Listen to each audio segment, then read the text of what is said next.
सही पूछें तो आध्यात्मिक दृष्टि से सबसे ज़्यादा मूल्य का विषय है, और इसको सुनने के लिए, समझने के लिए व्यक्ति का बहुत शांत चित्त होना अनिवार्य हो जाता है।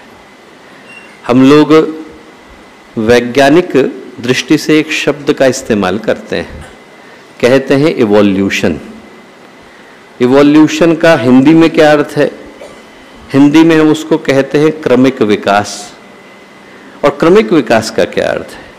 क्रमिक विकास का अर्थ है कि हर नया व्यक्ति, हर नई पीढ़ी और हर नई प्रजाति अपने साथ विकास की एक नई और नूतन संभावना को लेकर के आ रही है। आज के जो 4 और 5 साल के बच्चे हैं, वो हमसे जो एक पीढ़ी पहली थी उसकी तुलना में ज़्यादा तकनीकी दृष्टि से स्मार्ट हैं। 4-4, 5-5 साल के बच्चे नहीं होते कि उनको फ़ोन अच्छे से चलाना आता है, लैपटॉप यूज़ करना आता है। 8-8, 9-9 साल के बच्चे ब्लॉग लिखने लग जाते हैं, वेबसाइट तैयार करने लग जाते हैं। हर नई पीढ़ी के साथ विकास का एक नया अध्याय मानवता की यात्रा में जुड़ जाता है, और विज्ञान की दृष्टि से ये यात्रा तब तक अनवरत चलेगी जब तक हम विकास के अंतिम शिखर को स्पर्श नहीं कर लेते, जिसको हम लोगों ने नियर अबाउट परफेक्शन कह करके पुकारा। तब तक ये इवोल्यूशन यथावत चलता रहेगा। विज्ञान की जो ये सोच है वो गलत नहीं है, पर आध्यात्मिक दृष्टि से देखें तो अधूरी जरूर है। क्यों? क्योंकि आध्यात्मिक दृष्टि से हमको ये पता है कि हम किस पूर्णता की ओर इशारा कर रहे हैं। विज्ञान को ये पता ही नहीं कि वो किस पूर्णता की ओर इशारा कर रहा है।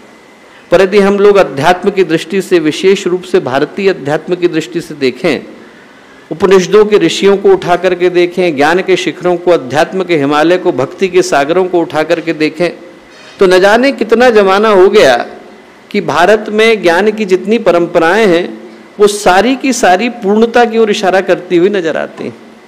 शुक्ल यजुर्वेद काण्व शाखा 40वां अध्याय, जिसको हमने ईशावास्य उपनिषद कह करके पुकारा, वो उपनिषद शुरू नहीं होता कि ऋषि के मुंह से निकलता है ओम पूर्णमदः पूर्णमिदं पूर्णात् पूर्णमुदच्यते पूर्णस्य पूर्णमादाय पूर्णमेवावशिष्यते। ये भी पूर्ण है, वो भी पूर्ण है, धरती पूर्ण है, ब्रह्मांड पूर्ण है, ब्रह्म पूर्ण है।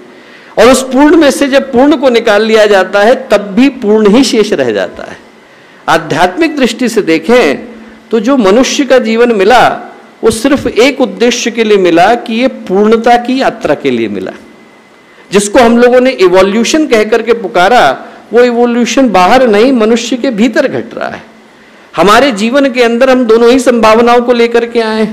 नीचे की तरफ गिर जाते हैं तो जानवर बन जाते हैं, हमारे अंदर का जानवर जाग जाता है। एक दूसरे को मारने के लिए व्यक्ति दौड़ता है, मन के अंदर हिंसा के विचार आते हैं, मन के अंदर कामुकता के विचार आते हैं, मन के अंदर लोलुपता के विचार आते हैं, दूसरे का छीनने का मन करता है, दूसरे का झपटने का मन करता है, दूसरे को दबाने का, दूसरे को हटाने का, दूसरे को परेशान करने का भाव आता है।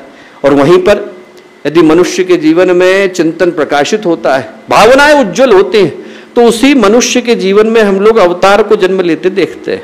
ये जो मनुष्य का जीवन मिला इवोल्यूशन के रूप में मिला। नीचे गिर गए पशु बन जाते हैं, ऊपर उठ गए परमात्मा कहते हैं। इसी मनुष्य के जीवन में पागल से परमहंस बनने की, बुद्धू से बुद्ध बनने की, नर से नारायण बनने की, इंसान से भगवान बनने की और मानव से माधव बनने की संभावना विद्यमान है।